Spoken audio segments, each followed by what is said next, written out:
Hari ini kita akan diskusi sama salah satu orang yang punya pengaruh besar di Kabupaten Bengkayang. Beliau adalah sosok yang tidak asing lagi sih di Kabupaten Bengkayang, yang ikut memajukan kota Bengkayang, Kabupaten Bengkayang sendiri. Siapa dia? Ini dia orangnya. Selamat siang, Bang Pran. Selamat siang. Gimana kabarnya nih? Ya, puji Tuhan, alhamdulillah baik, Baik ya, sehat. sehat. Ya. Sekarang lebih santai nih ya kayaknya Pak Pranda, seperti yang dulu-dulu ya, sibuk padat, atau sekarang gimana nih? Ya, saya dengan berakhirnya masa jabatan sebagai ketua DPRD, ya tentu saya dalam waktu 2 bulan terakhir ini tentu agak lebih santai, lebih banyak bermain dengan keluarga, Keluarga ya. keluarga, Iya. teman lah. Berteman lebih santai ya. Pak Pran, kalau kita hari ini akan ngomongin tentang Bengkayang nih. Jadi Pak Pran ini kan salah satu orang yang punya kontribusi besar di 10 tahun terakhir lah.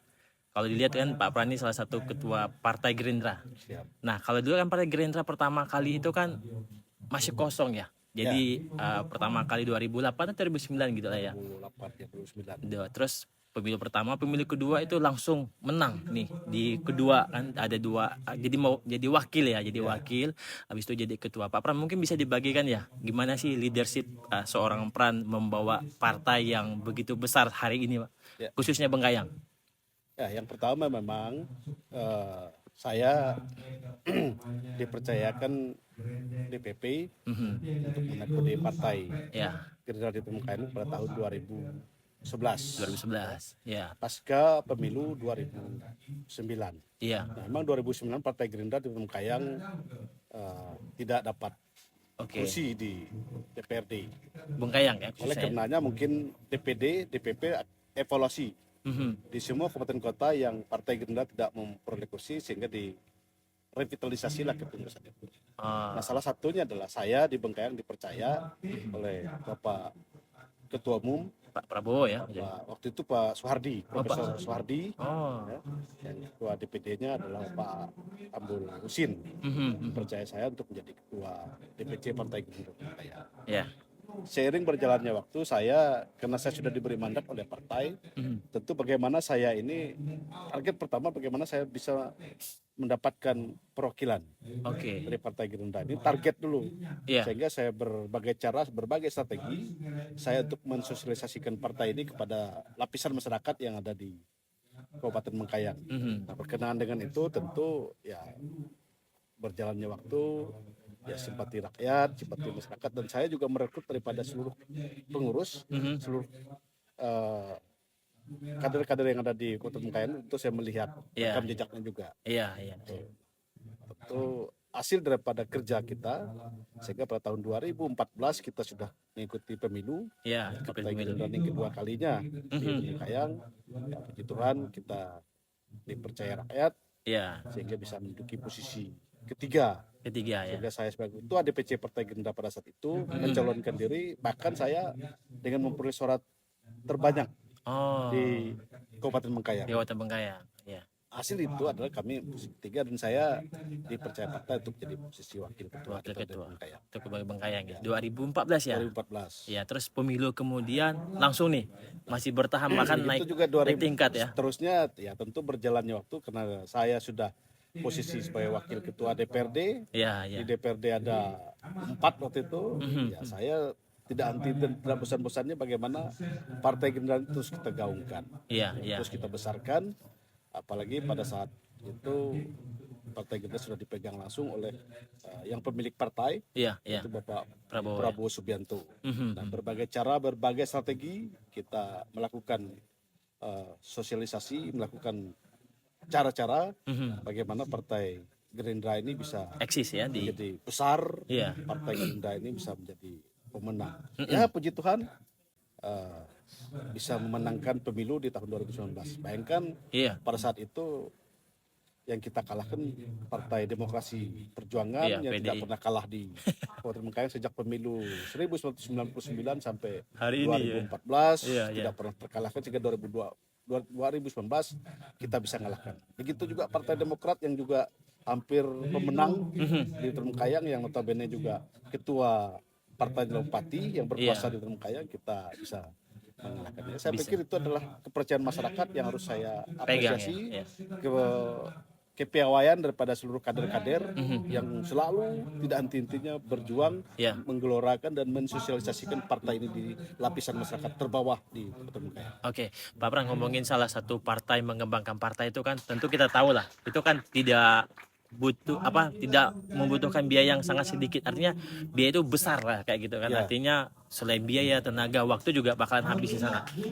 Pak Pran meninggalkan keluarga berarti meninggalkan waktu keluarga itu. Ya. Itu gimana sih Pak rasanya?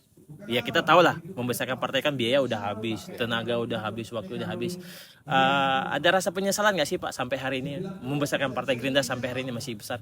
Ya, saya yang pertama saya syukuri keluarga, istri, ya, terutama istri lah. Iya, iya. Keluarga memang dukung saya all out. All out ya. Nah, dengan dukungan daripada keluarga itu saya merasa makin percaya diri. Oh, akhirnya dampaknya luas ya gitu ya. Walaupun anggaran yang tidak kecil, saya Betul, keluarkan, makanya besar pasti untuk kan. membesarkan partai ini.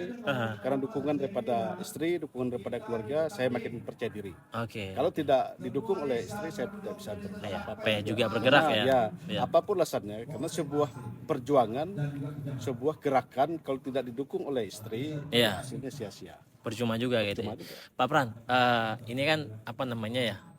Kita tahu lah nih bahwa Bengkayang itu kan butuh seorang sosok pemimpin yang leadership seperti Pak Pran lah kayak gitu kan. Nah Pak Pran, untuk ngomongin Bengkayang nih hari inilah kayak gitu, Pak Pran kan punya kontribusi yang besar nih setelah 10 tahun terakhir. Nah ngomongin kontribusi, Pak Pran ini udah banyak lah nih membangun di 10 tahun terakhir, terutama partai dan masyarakat luas, masyarakat bawah kayak gitu. Pertanyaan saya nih, apa sih mau menolong orang bawah, apa sih yang mendorong Pak Pran sehingga mau membantu orang, mau menolong orang, sehingga Pak Pran ini banyak pengikutnya kayak gitu sih. Maksudnya apakah itu karena didorong oleh hati atau seperti apa gitu? Ya. Saya ini terlahir daripada keluarga kecil. Ya. Saya merasakan hidup orang tua saya pernah senang, bahkan orang tua juga saya pernah merasakan, ya pada saat itu mungkin katakanlah bangkrut lah. Iya. Saya di kelas 5 SD, orang tua saya bangkrut, Ya. habis, ya, disitulah saya merasakan Oke. betapa sakitnya rasa kekurangan itu. Oke. Nah, berbekal daripada itulah saya merasakan sakit yang dirasakan sehingga kita ingin berbagi dengan masyarakat. Bahwa masyarakat kita ini kalau bisa apa yang bisa kita bantu kan kita bantu. Iya. Itu tadi berbekal daripada pengalaman, apa yang sudah kita rasakan, Iya. apa yang sudah kita kita lakukan, Iya. ya sehingga saya ingin berbagi dengan masyarakat, ingin apa Oke. yang saya bisa bantu masyarakat, saya bantu. Iya. Nah, berarti berawal dari ketidakenakan lah ya, berawal dari keterpurukan sehingga ngelihat ini, oh masih banyak orang yang harus ditolong, Ya. kayak gitu ya. Artinya berawal dari keadaan terpuruk, oh nggak bisa nih begini-gini terus gitu lah ya. Artinya mau menolong orang dengan tulus, dengan ikhlas ya. Pak Pran, pertanyaan untuk hari ini nih Pak Pran, pemilu Bengkayang nih ya kita tahu lah kan banyak orang yang di luar sana beranggapan ya ini kayaknya seakan-akan ya dipaksa nih pemilunya seperti ini. Pertanyaan saya tuh Pak Pran, apa sih gimana sih di mata Pak Pran 10 tahun terakhir Bengkayang, kan Pak Pran ini juga ikut punya kontribusi besar nih terhadap kontribusi jalan-jalan yang bagus, perkembangan Bengkayang. Kan Pak Pran pasti punya andil lah, punya kontribusi. Itu apa sih plus minusnya di mata Pak Pran, bupati kita saat ini kayak gitu? Ya, tentu semua pemimpin Iya. pasti ada kelebihan dan kekurangannya. Iya. 5 tahun saya sebagai wakil ketua DPRD, tentu bupatinya lain. Betul. 5 tahun saya sebagai ketua DPRD, pasti bupatinya Lain. Iya. Nah, tentu sering berjalannya waktu, Iya. dari ke waktu, ya perbedaan cara strategi pemimpin itu pasti Berbeda-beda ya. berbeda-beda. Iya. Nah, perbedaan itu ya sehingga kita melihat yang mana kebijakan, mana program yang baik, pastilah kita dukung. Iya. Dan program-program yang tidak baik pasti kita akan kritisi. Iya. Kita kritisi bukan berarti kita nih jahat, salah. Bagaimana segala program-program itu memang betul-betul yang dirasakan oleh seluruh rakyat. Iya. Nah, pemimpin juga pastilah punya program tidak semuanya baik. Betul. Pemimpin juga pasti punya program-program baik, tapi kita melihat dari sisi prioritas dulu. Iya. Mana betul-betul menjadi prioritas dan dirasakan oleh rakyat, mana yang tidak jadi prioritas. Nah, yang tidak terlalu prioritasnya yang menjadi isu. Oke. Ngomongin prioritas nih Pak Pran, apa aja sih prioritas yang udah dibangun Bupati dan sama Ketua DPR waktu di masa Bapak Ya yang tentu menjadi? kita melihat kondisi di daerah lah, mungkin zaman Pak almarhum Pak Luna dulu, Ya, ya mungkin yang dibangun adalah bagaimana sarana dan prasarana kantor, iya kantor, sumber daya manusia pegawai. pegawai, betul. Ini yang dipersiapkan karena dasar ini kan, Betul. pembangunan itu kan perlu dari dasar. Nah, berlanjut dengan Pak Gidot, ya Pak Gidot juga mempersiapkan segala sumber daya manusianya, Iya, SDM-nya. sumber daya masyarakatnya. Nah, sehingga disitulah ada program-program yang memang betul yang harus dirasakan oleh masyarakat. Iya, benar. Begitu juga zamannya Pak Darwis, 4 tahun Terakhir, ini iya. program-program. Sekarang beliau melanjutkan program-program yang belum dikerjakan oleh zaman almarhum Pak Luna, Iya. yang belum dikerjakan oleh zaman Pak Darwis. Sekarang ngelanjutin ya. Itu. Iya. Infrastruktur dasar, jalan dan jembatan yang belum dibangun atau yang sedang rusak, mereka memperbaiki. Ya kita tahu lah kalau misalnya jalan sekarang bagus itu bukan semata-mata karena pemimpin sekarang, pasti ada yang terdahulu yang membuka aksesnya semuanya begitu ya Pak Pran ya. Nah Pak Pran, timbul pertanyaan nih, apakah ini kan banyak nih teman-teman yang di luar sana tuh bertanya, Pak Pran sebagai ketua DPR buat 3-4 tahun terakhir bersama dengan Pak Darwis, apa sih kendala sehingga tidak adanya program beasiswa yang diluncurkan? Apakah karena apa gitu Pak Pran? Saya ini masyarakat awam nih Pak Pran, jadi bertanya-tanya di mata menurut Pak Pran secara pribadi, kenapa sih penyebabnya? Apakah karena anggaran atau seperti apa gitu Pak Pran? Ya sebenarnya untuk beasiswa dan sebagainya itu kan program kepala daerah. Iya, kepala daerah yang punya otoritas ya. Nah, kepala daerah kan pastinya kan membuat program tadi, disampaikan kepada DPRD. Iya. Nah, ketika program itu ada, ya sepanjang ada duit, DPRD tidak pernah mempersoalkan itu. Karena itu berdampak langsung kepada masyarakat dan dirasakan langsung oleh masyarakat. Iya, benar. Nah, tapi ya selama ini ya mungkin beliau tadi mungkin masih prioritasnya di bidang infrastruktur jalan jembatan. Yang ditentang oleh Ketua DPR di masa Pak Pran tentang program mereka, ada nggak sih hal yang ditentang? Misalnya, kami ini berbeda nih, misalnya seperti itu lah. Kira-kira nggak perlu disebut spesifiknya seperti apa sih? Ya saya pikir biasa lah ya. Saran masukan pasti ada lah. Ada ya. Pasti ada. Program-program yang betul-betul dilakukan dan program-program yang direncanakan, pastilah pada saat pembahasan kita pasti kita diskusikan. Yang bertentangan gitu antara ini dan ini, kemarin bilang begini begitu, ada nggak sih Pak Pran secara umum hal-hal yang bertentangan dengan program? Ya pasti ada lah ya. Oke, ya ini seru nih ngomongin tentang perbedaan, ya itu wajar lah ya sebagai dalam pemerintahan ya. Nah Pak Pran, kita tahu lah nih kalau Partai Gerindra yang Bapak besarkan ini kan sampai hari ini itu punya dampak yang besar sampai ke pusat lah. Hari ini bahkan presidennya Pak Prabowo. Kalau boleh tahu nih Pak Pran, untuk menjadi ketua DPD ini punya Pak Pran sendiri butuh berapa tahun lagi sih Pak? Apakah akan seperti apa kayak gitu? Ya kalau saya ini selaku ketua partai, ketua DPC, karena saya berpikir partai ini adalah miliknya Pak Prabowo. Pak Prabowo. Ya kalau kita tidak bisa menentukan sampai tahun berapa ya. Sepanjang saya diberikan mandat untuk dipercaya, saya siap. Kalau tidak diberikan mandat lagi dan tidak dipercaya, ya enggak apa-apa. Enggak apa-apa ya. Tapi akan tetap berpolitik, Pak. Gimana? Akan tetap berpolitik. Andai kata nih. Di dalam berpolitik itu tidak ada mengenal kata pensiun. Jadi berpolitik itu dinamis lah, berjalan seperti air mengalir. Iya. Oke, Pak. Nah, ngomongin tentang seperti air mengalir nih, Pak Pran.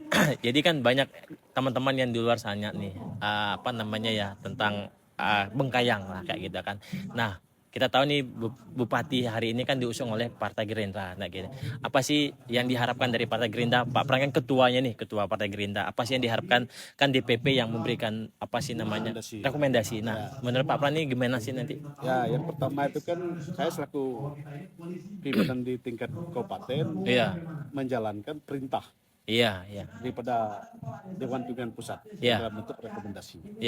Kita harus tegak lurus. Oke. Apa yang sudah direkomendasikan oleh DPP ya kita jalankan, wajib untuk kita menangkan. Oke. Nah oleh karena itu ya, terkait dengan harapan ya saya tentu apabila pasangan ini, dan saya yakin pasangan ini menang, Itu bagaimana pembinaan terhadap partai itu terus untuk kita lakukan. Apalagi Pak Darwis ini kader Partai Gerindra. Iya, Partai Gerindra. Karena seorang kader ya, wajib hukumnya untuk membesarkan partai. Betul. Pak Pran, gimana sih strategi Partai Gerindra akan memenangkan pasangan Darus Trijal? Ini kan kita tahu nih Gerindra udah menang, di DPR-nya menang, nih bupatinya akan juga. Nah, kalau dari Gerindra sendiri, Pak Pran sebagai ketuanya, apa aja sih strategi yang disiapkan untuk pemenangan ini, Pak? Ya pasti kita, apalagi kan ini sekarang ini kan lawannya kan kota kosong. Iya, kota kosong. Gitu. Saya pun tidak mendoloi Tuhan lah. Beda. Nah, strategi itu ya saya katakan tadi, saya seperti hal apa yang kita besarkan partai. Kita terus menyuarakan kepada masyarakat, terus kita meyakini masyarakat bahwasannya figur calon ini harus kita menangkan. Oke. Dengan kelebihan-kelebihan yang dimiliki. Oke, kan punya harapan untuk membesarkan partai lah ya, siapapun kadernya tetap harus membesarkan partai Gerindra sendiri lah kayak gitu ya. Nah di Gerindra sendiri, kader Gerindra secara Kabupaten Bengkayang, hal apa sih yang diinginkan untuk andai kata nih Bupati ini terpilih kembali, hal apa yang dipengen sebagai ketua, apa yang pengen diprioritaskan dalam pembangunan atau dalam apa sih, hal apa nih, entah itu pendidikan, entah kesehatan atau apa gitu Pak? Ya kalau bicara program semua pastilah kita ingin prioritaskan, tapi tidak terlepas daripada kemampuan keuangan. Iya. Itu harapan saya bagaimana pembinaan ya, terhadap organisasi, pembinaan terhadap masyarakat kita semakin lebih baik daripada tahun-tahun sebelumnya. Itu harapan. Oke, berarti intinya lebih membesarkan partai, apapun harus tetap dilakukan lah ya kayak gitu. Iya, semua ya pasti kita utamakan. Ya, Pak Pran, ini pertanyaan secara pribadi. Di mata Pak Pran, pemilu saat ini kan punya apa ya, pengalaman yang berbeda lah. Kalau di sebelumnya kan itu ada bercalonnya itu ada apa ya, ada 1-2 lawan lah. Di mata Pak Pran seperti apa sih Bengkayang hari ini? Apakah tidak baik-baik aja atau gimana? Atau apa yang perlu dibenahin lah? Lewat video ini mungkin bisa disampaikan ke masyarakat luas. Siapa tahu nih mereka, oh Bengkayang ini ya udah begini gitu kan. Karena kita tahu nih Pak Pran kan punya pengaruh yang besar lah kayak gitu kan. Artinya Bengkayang ini unik lah gitu. Apa sih? Silakan Pak. Saya belum bisa mengomentari.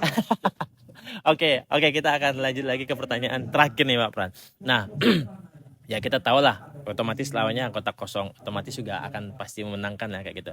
Harapan Pak Pran ke depan untuk Bengkayang lah, siapapun pemimpinnya, siapapun, apa yang pengen disampaikan untuk Bengkayang ya. Harapannya seperti apa untuk Bengkayang ini? Ya harapan saya dengan ketika terpilihnya kepala daerah nanti, harapan ke depan bagaimana Bengkayangnya akan semakin lebih baik, semakin lebih maju, semakin lebih mantap dari tahun-tahun sebelumnya. Karena tidak ada semua yang punya impian jelek ya. Tidak ada semua orang bercita-cita jelek. Iya. Pasti ingin maju ya. Kita bersama-sama berharap pada kepala daerah selaku menakodai pemerintahan, sebagai kepala daerah, bagaimana bisa lakukan yang terbaik pada rakyat. Intinya siapapun pemerintahnya tetap harus melakukan yang terbaik lah ya. Iya. Pak Pran, statement terakhir untuk closing untuk masyarakat Kabupaten Bengkayang di tanggal 27, apa yang pengen disampaikan? Ya, saya tentu ingin mengajak seluruh masyarakat Kabupaten Bengkayang dalam rangka kita menyukseskan pemilu kada serentak secara nasional, terutama di Kabupaten Bengkayang, Provinsi Kalimantan Barat. Ya, tentu saya sekali lagi mengajak kita semua, mari kita datang ke TPS, kita gunakan hak suara kita, karena kita sudah diberikan peluang, sudah diberikan oleh penyelenggara pemilu untuk kita menyukseskan pesta demokrasi ini. Ya, datang ke TPS pada tanggal 27 November untuk memilih calon, apalagi saya sebagai ketua Partai Gerindra memilih calon yang diusung oleh partai Gerindra. Mungkin demikian. Oke, Pak Pran, udah banyak hal yang kita bicarakan ya. Semoga apapun harapannya seperti yang Pak Pran sampaikan, siapapun pemimpinnya tetap akan membawa Bengkayang lebih baik lagi lah kayak gitu.